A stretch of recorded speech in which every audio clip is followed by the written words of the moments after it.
ഈ ചോദ്യം കേൾക്കുമ്പോൾ നിങ്ങളുടെ ഉള്ളിൽ ഒരു കൊള്ളിയാൻ മിന്നുന്നുണ്ടോ? എങ്കിൽ നിങ്ങൾ ഒറ്റയ്ക്കല്ല. കാരണം ഇതേ ചോദ്യമാണ് അങ്ങ് കുരുക്ഷേത്ര യുദ്ധഭൂമിയിൽ ചരിത്രത്തിലെ തന്നെ ഏറ്റവും വലിയ പോരാളികളിൽ ഒരാളായ അർജുനന്റെ നെഞ്ചു പിളർത്തിയത്. യുദ്ധം തുടങ്ങാൻ ഇനി നിമിഷങ്ങൾ മാത്രം.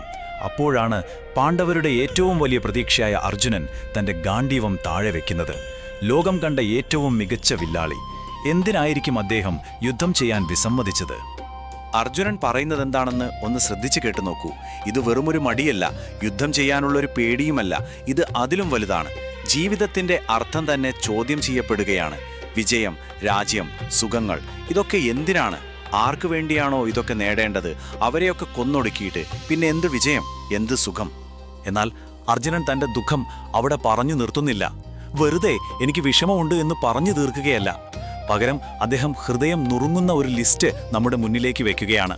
താൻ ആർക്കെതിരെയാണോ അമ്പെയ്യാൻ പോകുന്നത് അവരുടെ ഓരോരുത്തരുടെയും മുഖങ്ങൾ, അവരുടെ ബന്ധങ്ങൾ അദ്ദേഹം എണ്ണി പറയുകയാണ്. ഇത് അർജുനന്റെ ഹൃദയത്തിൽ നിന്നുള്ള ഒരു സാക്ഷ്യമാണ്. ഈ ലിസ്റ്റിലെ ഓരോ വാക്കും ഒരു ബന്ധമാണ്, ഒരു ഓർമ്മയാണ്, ഒരിത്തിരി സ്നേഹമാണ്. നമുക്ക് ഈ ലിസ്റ്റിലൂടെ ഒന്ന് സഞ്ചരിച്ച് ആ വേദനയുടെ ആഴം എത്രയാണെന്ന് മനസ്സിലാക്കാൻ ശ്രമിക്കാം. ആ ലിസ്റ്റ് തുടങ്ങുന്നത് തന്നെ ഏറ്റവും വേദനിപ്പിക്കുന്ന ഒരു ഓർമ്മയിൽ നിന്നാണ്. ആചാര്യന്മാർ, ഗുരുക്കന്മാർ, തന്നെ അസ്ത്രവിദ്യ പഠിപ്പിച്ച ദ്രോണരും കൃപരും, തന്നെ ഇന്നത്തെ അർജുനനാക്കി മാറ്റിയവർ, അവർക്ക് നേരെ എങ്ങനെയാണ് വില്ലുയർത്തുന്നത്? ഗുരുക്കന്മാർ കഴിഞ്ഞാൽ അടുത്തത് പിതൃതുല്യരാണ്. പിതാവിൻ്റെ സ്ഥാനത്ത് നിന്ന് തന്നെ സംരക്ഷിക്കുകയും വഴികാട്ടുകയും ചെയ്ത ഭീഷ്മരെ പോലുള്ള കാരണവന്മാർ. സ്വന്തം ജീവിതത്തിന് തണലായി നിന്ന മരങ്ങളെ വെട്ടിവീഴ്ത്താൻ ആർക്കാണ് കഴിയുക? പിന്നെ അദ്ദേഹം നോക്കുന്നത് സ്വന്തം തലമുറയിലേക്കും അതിന് താഴേക്കുമാണ്. പുത്രന്മാർ, കൺമുന്നിൽ കളിച്ചു വളർന്ന കുട്ടികൾ, കുടുംബത്തിന്റെ അടുത്ത തലമുറ. ആ നാളെയാണ് ഇന്ന് തന്റെ അസ്ത്രങ്ങൾ കൊണ്ട് ഇല്ലാതാക്കേണ്ടി വരുന്നത്. അവിടെയുണ്ട് കുടുംബത്തിന്റെ വേരുകൾ തന്നെ. പിതാമഹന്മാർ, ഭീഷ്മരെ പോലെ ആ വംശത്തിന്റെ പാരമ്പര്യവും അറിവുമെല്ലാം കാത്തുസൂക്ഷിച്ചവർ. ആ പാരമ്പര്യത്തിന്റെ കടയ്ക്കലാണ് ഇപ്പോൾ കത്തിവെക്കേണ്ടി വരുന്നത്. ഈ ദുരന്തം അവിടെയും തീരുന്നില്ല. രക്തബന്ധത്തിന്റെ മറ്റൊരു വഴി തുറക്കുകയാണ്. മാതുലന്മാർ, സ്വന്തം അമ്മയുടെ സഹോദരങ്ങൾ.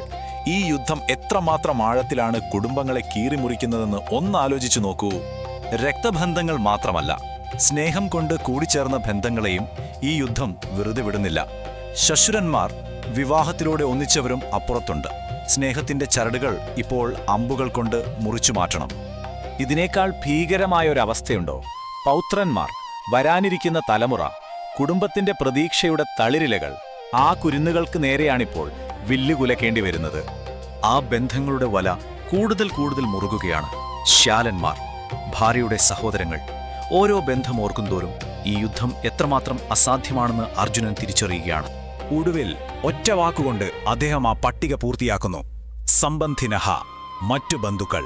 അതായത് ഈ വലയിൽ നിന്ന് ആരും രക്ഷപ്പെടാൻ പോകുന്നില്ല. ഈ യുദ്ധം ജയിച്ചാൽ പോലും തനിക്ക് ചുറ്റും സ്നേഹിക്കാൻ ആരും ബാക്കിയുണ്ടാവില്ല. നാശം അത് സമ്പൂർണമായിരിക്കും.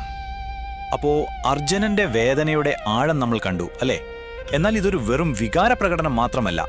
ഒന്ന് ശ്രദ്ധിച്ചു നോക്കിയാൽ ഈ പട്ടികയ്ക്ക് വളരെ കൃത്യമായൊരു ഘടനയുണ്ട്, ഒരു ലോജിക്കുണ്ട്. ആ ഘടന നമ്മളോട് എന്താണ് പറയുന്നത്? ഈ ടേബിളിലേക്ക് ഒന്ന് നോക്കൂ. ഇത് വെറുമൊരു പേരുകളുടെ പട്ടികയല്ല. ഇത് അർജുനന്റെ ലോകമാണ്. മുകളിലേക്കും താഴേക്കുമുള്ള തലമുറകൾ, രക്തബന്ധങ്ങൾ, വിവാഹത്തിലൂടെ ഒന്നിച്ചവർ.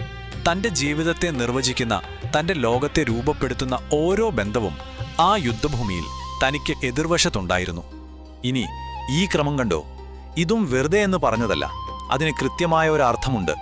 തൻ്റെ വ്യക്തിത്വത്തെ രൂപപ്പെടുത്തിയ ഗുരുക്കന്മാരിൽ തുടങ്ങി, തന്നെ സംരക്ഷിച്ച പിതൃതുല്യരിലൂടെ, തൻ്റെ ഭാവിയായ പുത്രന്മാരിലൂടെ കടന്ന് തൻ്റെ വേരുകളായ പിതാമഹന്മാരിലെത്തുന്നു. ഇത് വെറുമൊരു ലിസ്റ്റല്ല, അർജുനന്റെ ഹൃദയത്തിൻ്റെ ഒരു ഭൂപടം തന്നെയാണ്. പക്ഷേ ഈ വിശകലനത്തിലെ ഏറ്റവും ഞെട്ടിക്കുന്ന, ഏറ്റവും പ്രധാനപ്പെട്ട കാര്യം ഇനി വരാൻ പോകുന്നതേയുള്ളൂ. അത് അർജുനൻ പറഞ്ഞ വാക്കുകളിലല്ല, മറിച്ച് അദ്ദേഹം പറയാൻ വിട്ടുപോയ ചില വാക്കുകളിലാണ് ഒളിഞ്ഞിരിക്കുന്നത്. ഒന്നുകൂടി ശ്രദ്ധിച്ചു കേൾക്കൂ. ആ നീണ്ട പട്ടികയിൽ ഒരിടത്തു പോലും ശത്രുക്കൾ എന്നൊരു വാക്ക് വരുന്നില്ല. എതിരാളികളെന്നോ കൗരവർ എന്നോ അദ്ദേഹം അവരെ വിളിക്കുന്നില്ല. അദ്ദേഹത്തിന്റെ ഭാഷ മുഴുവൻ സ്നേഹബന്ധങ്ങളുടേതാണ്, യുദ്ധത്തിൻ്റേതല്ല. ഇതാണ് ഈ മുഴുവൻ വിശകലനത്തിൻ്റെയും കാതൽ. യുദ്ധഭൂമിയിൽ മറ്റുള്ളവരെല്ലാം ശത്രുക്കളെ കാണുമ്പോൾ അവിടെ നിൽക്കുന്ന മനുഷ്യരെയും അവർക്കിടയിലെ സ്നേഹബന്ധങ്ങളെയും കാണാൻ കഴിഞ്ഞു എന്നതാണ് അർജുനന്റെ മഹത്വം.